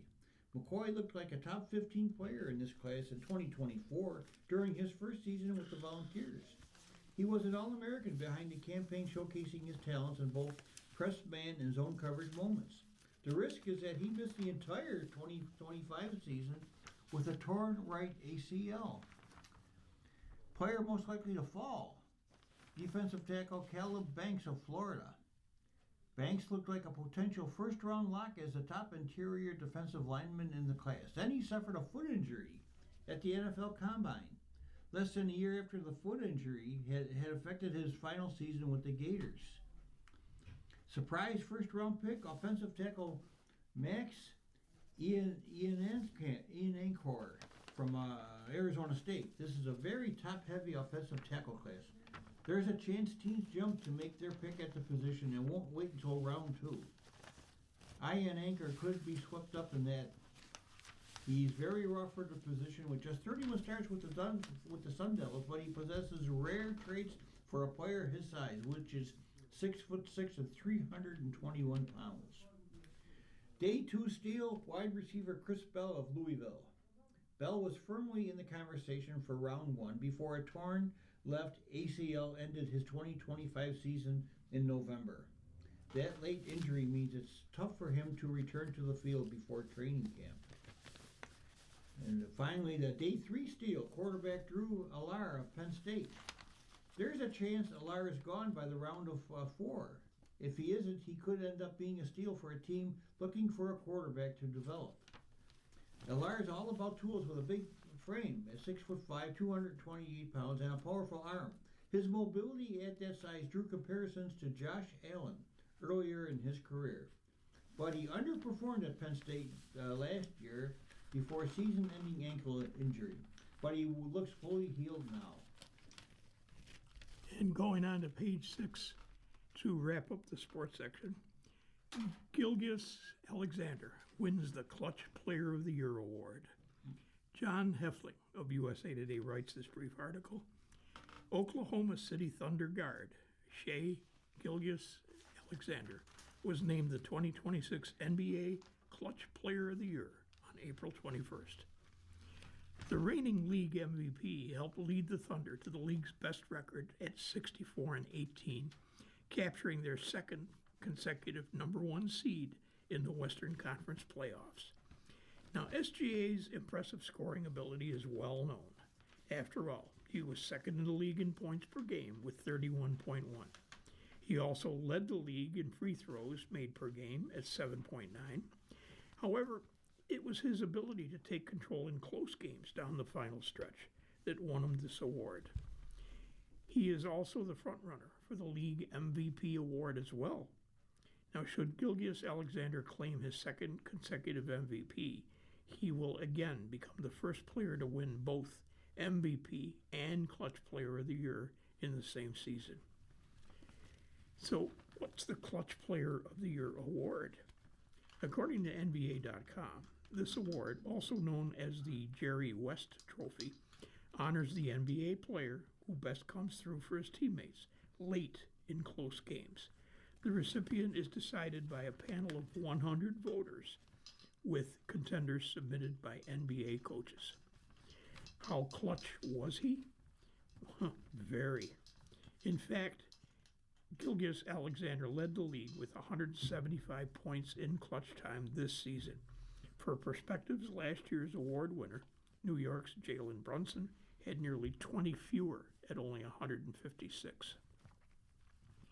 In clutch situations, which are defined as the final 5 minutes of a game, or overtime, where the score is within 5 points, he helped lead the Thunder to a 20-7 record and a plus 93 score differential. Turning to the life section of USA Today. High drama on the pit followed real-life procedures. From Kelly Lawler of USA Today, spoiler alert, the following contains graphic details from the Season 2 finale of The Pit. There have been many hugely memorable medical emergencies on HBO Max's The Pit, the Emmy-winning phenomenon set during a single shift at a Pittsburgh emergency department. From the blood-soaked floors of the hospital during the response to a mass shooting to disgusting moments of urination and defecation to the realities of hospice death. Wow, The Pit doesn't shy away from the good, the heartbreaking, and the gross parts of modern medicine. And the Season 2 finale, now streaming, has given us a new medical case for the TV hospital history books. An emergency C-section performed by Dr. Robbie, played by Noah Wyle, and Dr. Abbott, played by Sean Hatosi, right here in the ER. It's a big scene, and not just because the episode graphically shows Robbie and Abbott cutting into a pregnant abdomen, pulling aside muscle and fascia and organs. It's tense viscerally and emotionally for all the characters involved. And it was a heck of a thing to pull off, according to Dr. Joe Sachs, a producer and medical advisor on The Pit. We needed to come up with something for the season finale that was rather dramatic, he said in a recent interview with USA Today. Mission accomplished for The Pit crew. Here's how they pulled off that gory emergency surgery, why they put it in the show, and whether it really is what would happen if a pregnant woman had these complications. In the episode, 15 hours into what is supposed to be Dr. Robbie's final shift at Pittsburgh Trauma Medical Center before taking a sabbatical, a pregnant woman is brought into the hospital, complaining of a raging headache and with ankles so swollen, poking them leaves an indent. She's rushed into the trauma room with Dr. Abbott, the attending physician on the night shift crew. The doctors and nurses quickly discover that the patient, played by Nicole Wolf, has opted for what she calls a wild pregnancy, meaning she has not pursued prenatal care with an OBGYN or a midwife.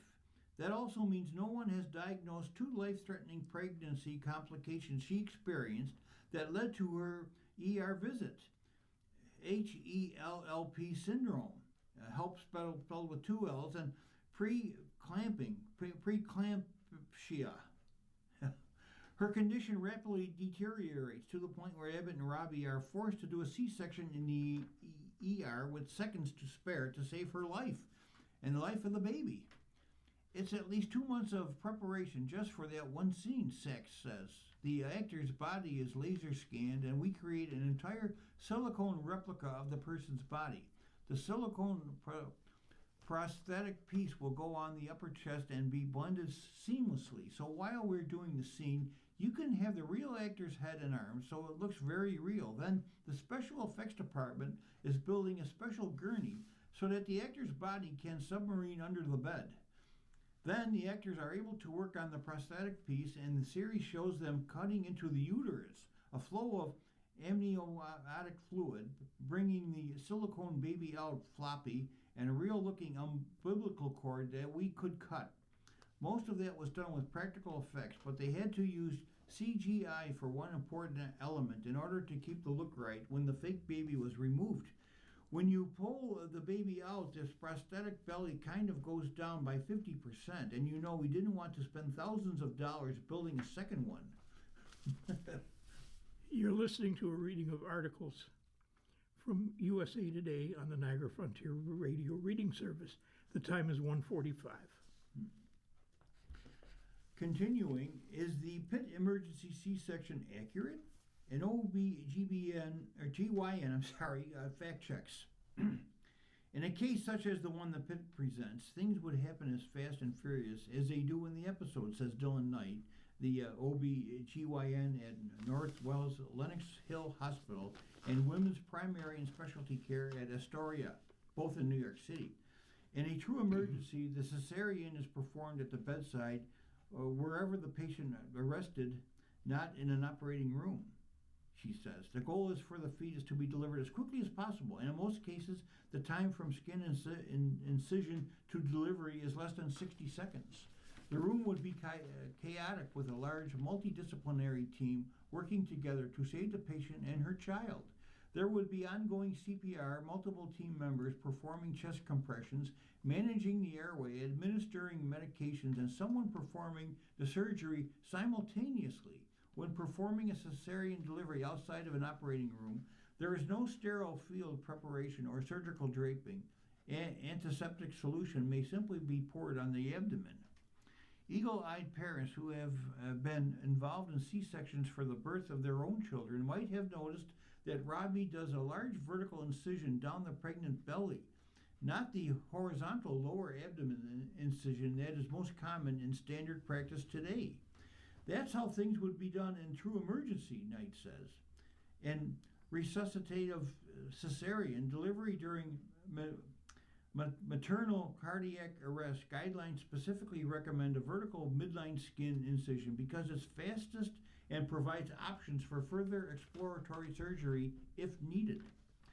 Do people really choose to have wild pregnancies? Is it safe? The genesis of the story was an artificial titled Influencers Made Millions Pushing Wild Births. Now the Free Birth Society is linked to baby deaths around the world, Sachs says, referencing an investigation published in The Guardian in 2025. When Sachs discusses wild pregnancy and free birth, he's not talking about women who choose to give birth at birthing centers or at home with a qualified midwife.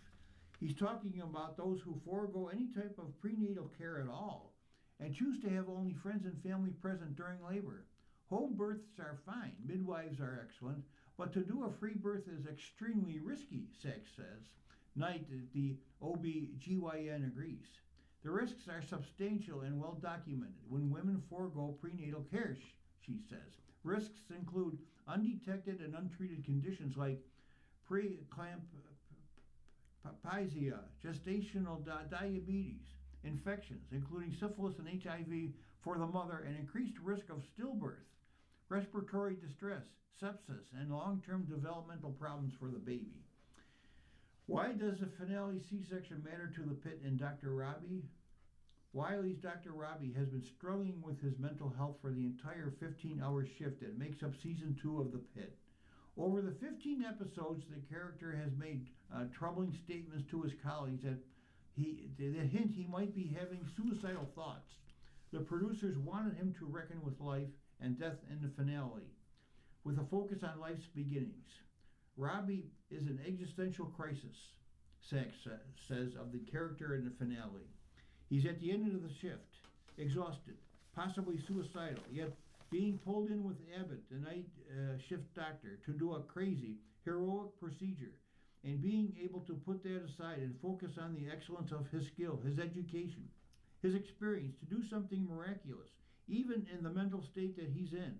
So that's the dramatic need of the story. The wild pregnancy storyline is what allowed the emergency to be so intense and the need for Robbie's skills to be so great. Preeclampsia affects 5 to 8% of pregnancies, and HELLP affects about 10 to 20% of women with preeclampsia. Both often are diagnosed much earlier in pregnancy. It can be treated in a variety of ways. We have to do character development in 15 hours and 1 day, Sachs says. How much do you develop and change in 15 hours? How much do your friends develop and change? A movie preview, Flawed, Michael, still honors icon and newcomers. Melissa Ruggieri of USA Today writes, Michael Jackson is heard before he is seen. Now that's a fitting opening to a film dedicated to spotlighting his musical genius. The adrenalized shuffle of Wanna Be Startin' Something backdrops the slow walk of familiar black shoes and slouchy white socks, the camera panning up to square behind the shoulders of a dark military-style jacket and a slight ponytail. This is Jackson in his element as he prepares to take the stage, an icon, an inimitable tsunami of movement and voice, a once-in-a-several-generation visionary. Now, although the long-awaited Michael, 3 stars out of 4, PG-13, in theaters April 24, suffers the same biopic-itis as recent peers. Films about Whitney Houston, Elvis, Amy Winehouse, and the most egregious offender, Queen's Bohemian Rhapsody, as it lurches through time periods. It also succeeds where it should. It reminds the generations who witnessed Jackson's ascension in real time of the extent of his singularity and educates younger audiences about the magnitude of his talent and scope. The 2 actors who portray Jackson, Giuliano Valdi as the budding Jackson, 5 prodigy, and Jafar Jackson as the adult struggling to liberate himself from his father and achieve lofty ambitions, are both marvels. Valdi's version is a pint-sized pack of charm and preternatural vocal ability, dazzling Motown honcho Berry Gordy, played by Lorenz Tate, with a soaring take on Smokey Robinson's Who's Lovin' Ya, and dancing in lockstep with his brothers through I Want You Back and The Love You Save. Jafar Jackson steps in as the young adult Michael, meeting with a not-seen-enough Quincy Jones, played by Kendrick Sampson, who's trying to pursue a solo career. It's easy to attribute Jafar's embodiment of Michael to DNA, considering he's the son of Jermaine Jackson. Jafar may share his late uncle's megawatt smile, his lithe frame, and Bambi eyelashes, but his liquid dance moves, highlighted as he teaches gang members the footwork in the Beat It video, and soft-spoken cadence are studied to perfection. This is not about nepotism. Director Antoine Fuqua, the Equalizer and Emancipation director, has a slate of music videos on his resume. He did Toni Braxton, Usher, Stevie Wonder, and his camera work here during Jackson's Moonwalk debut at 1983's Motown 25th anniversary concert, and an almost eerily recreated Thriller video captures every angle of Jafar's exquisite moves. But there is no story about the Jacksons without the dictatorial family patriarch, Joseph Jackson, a broadly painted Coleman Domingo, not given much to do except glare and stamp his feet. Joseph's stranglehold on Michael's psyche goes beyond the belt whippings and the insults. Big nose of childhood, following Jackson through signing record contracts, the jittery young Jackson begging the label suits to inform Joseph's solo career aspirations, and the life-threatening mishap during a 1984 Pepsi commercial shoot when Jackson's hair had caught on fire from onstage pyro. Jackson actually suffered third-degree burns to his scalp, but while his head is practically still smoldering, Joseph asks the doctor when his cash cow can perform again. It seems the only people with genuine concern for Michael are his mother, Catherine, a steely and sympathetic Nia Long, and his bodyguard, Bill Bray, played by Kaylin Durrell Jones, who acts as Jackson's protector in every way.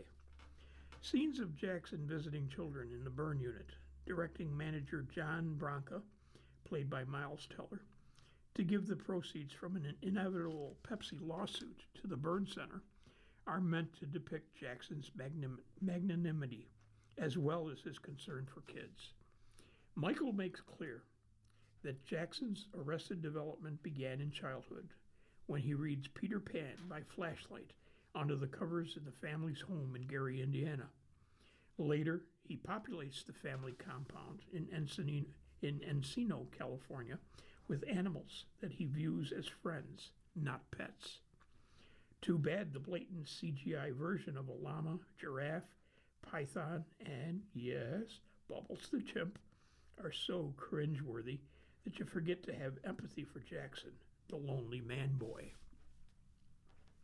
With the living Jackson siblings, minus Janet and Rebby, both of whom are non-existent in the film, sharing executive producer credits, there is an expectation of sanitation. So no, this is not the film that delves into the child's sex abuse allegations that he fought. The release of Michael was postponed twice, reportedly amid legal disputes with one of the Jackson's accusers. The cast reassembled last summer for 3 weeks of filming to augment the third act. Regardless, Michael illuminates a moment in time that should be celebrated. You've been listening to a reading of USA Today for Thursday, April the 23rd, 2026. We read USA Today weekdays at noon. For more information, call 821-5555. Your readers today, Jim Duffy. and Ken Drost. If you or people you know shop at any of the Dash's supermarkets, please save Dash's register tapes for radio reading. Our agency receives $2 for every $100 in Dash's register tapes. Radio Reading has raised thousands of dollars so far. Anyone can drop off their Dash's tapes to the Niagara Frontier Radio Reading Service at 1199 Harlem Road, Cheektowaga, between William and Clinton Streets. Or Dash's tapes can be mailed to the Niagara Frontier Radio Reading Service at 1199 Harlem Road, Cheektowaga, New York, 14227. Any questions on Dash's tapes for radio reading?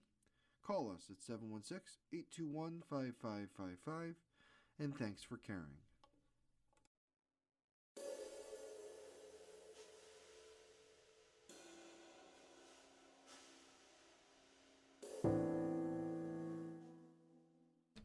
Coming up next in the Niagara Frontier Radio Reading Service, we have episode number 4 of We Did Okay, Kid by Anthony Hopkins. Following that, at 3 o'clock is the New Yorker, and at 4 o'clock a re-airing of today's Buffalo News. Stay with us.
program is intended for listeners who are blind, have low vision, or have another print disability,